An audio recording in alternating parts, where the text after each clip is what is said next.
Je dirais que je suis donc ce qu'on appelle un haut fonctionnaire, initialement du ministère des Finances, et je suis engagé depuis maintenant, disons, une trentaine d'années, à la fois dans le travail sur une autre économie et dans la lutte contre l'exclusion.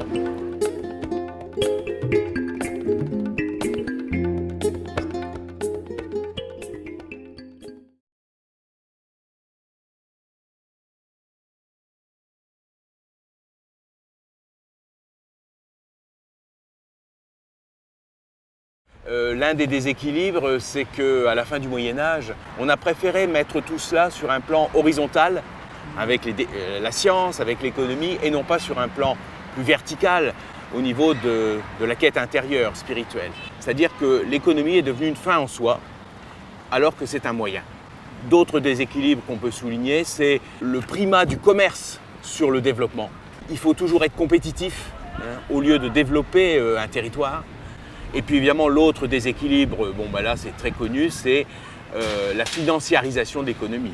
Les finances représentent je ne sais pas combien de fois plus, 100 fois plus ou 1000 fois plus que l'économie réelle. Je ne dis pas que l'économie actuelle, l'économie dominante est complètement à rejeter. Je dis qu'il faut la rééquilibrer.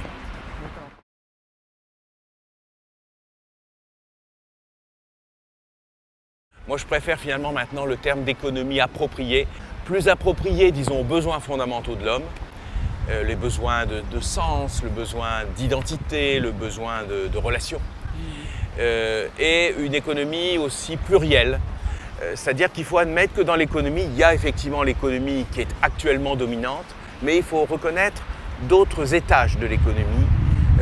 L'économie de subsistance, notamment dans les pays du tiers-monde, dans les pays du Sud, qui permet aux gens de cultiver leurs propres produits, de retrouver une dignité par le travail, une économie d'utilité sociale, c'est-à-dire une économie qui n'est pas nécessairement rentable, mais qui répond à des besoins non satisfaits.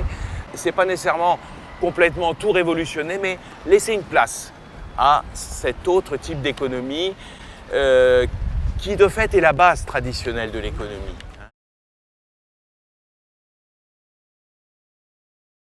Il y avait l'économie que j'appelle plurielle, reconnaître différents étages, et puis il y a l'économie citoyenne, c'est-à-dire faire en sorte que cette économie plurielle ne soit pas réservée uniquement à des gens en difficulté et permettre en effet à toute personne d'être vraiment acteur, permettre à chacun de suivre son propre chemin, de développer toutes ses potentialités.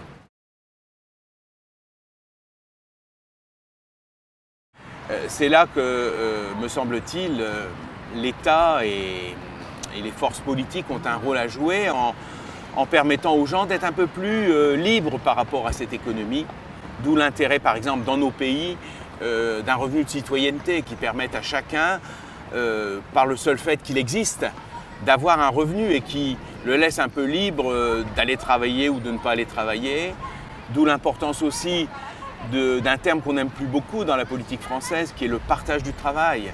Comment faire en sorte que certains ne soient pas surchargés de travail, surbookés, et puis d'autres au chômage.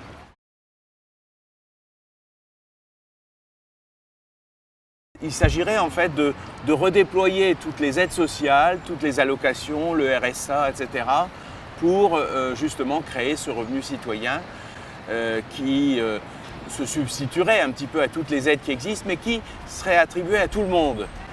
Évidemment, ce revenu citoyen serait assez faible, mais ça donnerait justement des marges de manœuvre, des degrés de liberté à chacun pour mener les projets qui l'intéressent, même des projets non rentables.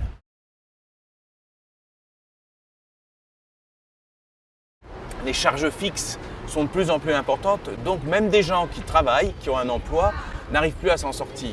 Donc d'un côté, il y a l'inégalité, et de l'autre, il y a, je dirais, le sentiment d'inégalité aussi. Effectivement, si on redistribuait cet argent des plus riches, peut-être qu'au total, ça ne changerait pas grand-chose, mais il y aurait un sentiment de justice. S'il n'y a pas d'égalité, cela mine notre démocratie, cela mine notre vivre ensemble.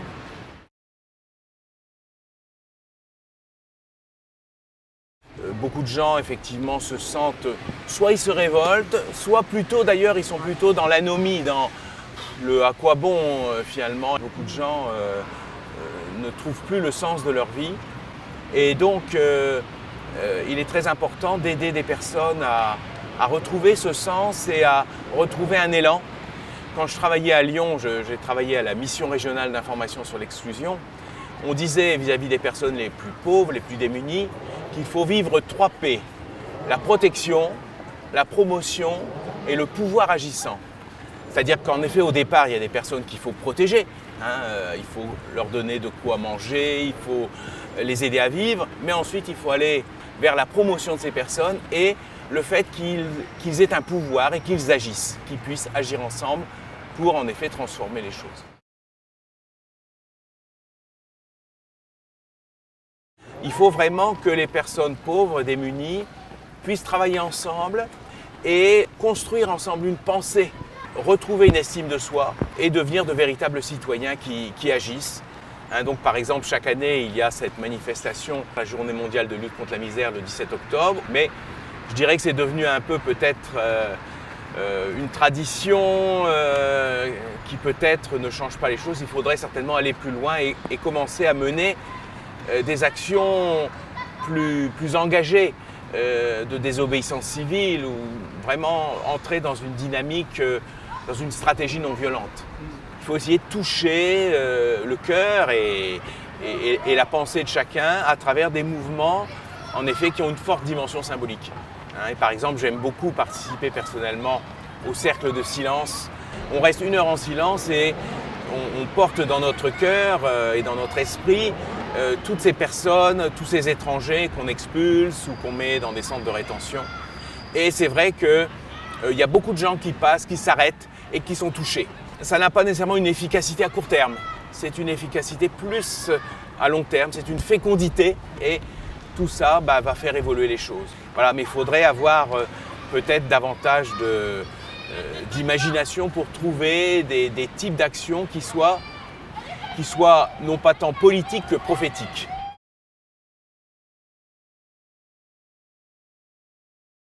Il faut vivre une certaine cohérence en étant présent à soi-même, au projet qui est en soi, à sa vocation profonde.